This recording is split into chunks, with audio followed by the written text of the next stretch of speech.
that many people do ask is, shall I buy a home by cash or mortgage if I do have the cash? So I want to buy a home for $1 million. I do have $1 million. Shall I buy the home by cash or by mortgage? Things to consider to answer this question in a scientific manner. One is, what would you be able to do with the cash, the rest of the cash, if you bought it and used the mortgage? Let's say you used the mortgage and you got an LTV of 75%, loan to value of 75%.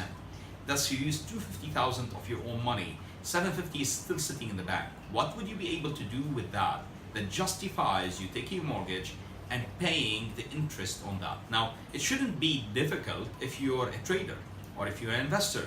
It may be difficult if you're an employed person, lady or gentleman, and you have a certain kind of income that you do, and that's the only income that you do, and you don't have plans, neither have ability nor have lucrativity to go with another investment with the rest of the cash. Remember, every home purchase is an investment, even if you're buying to live in. Remember when we talked about being the king of passive income and making sure that you pay off yourself a rent whenever you own a property and you're living in it. Now, second thing to consider is, how old are you? And what's the LTV you can get? And what's the interest that you can approach or get when you're getting a mortgage? Because those are very important. Remember also, money sitting in the bank loses value. So if you're getting a mortgage while you still have cash on the side, you need to make sure that you don't have that cash sitting doing nothing. Because if it is, pay off your mortgage or not get a mortgage in the first place.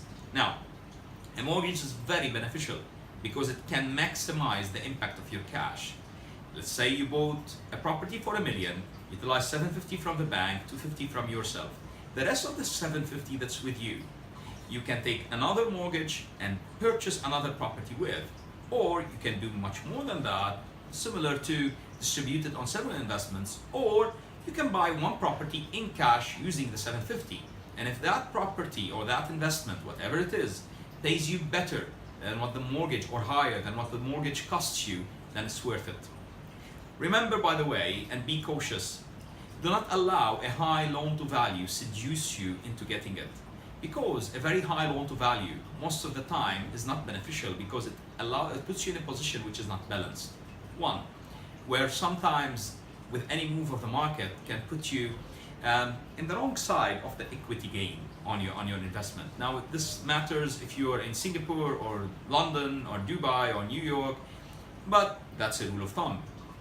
Remember also, buy what you can afford. Do not buy what you can't afford just because you have a mortgage. 3, buy what you need. A bigger house is always better. However, not from an investment point of view if you don't need a bigger house. If you need a 2-bedroom, do not buy a 4-bedroom house, thinking that maybe in the coming 15, 20 years, I will need it or I can afford it. Under this video will be a whole write-up that will give you much more details. Enjoy your day, and if you need more advice, makramhani.com will give you all of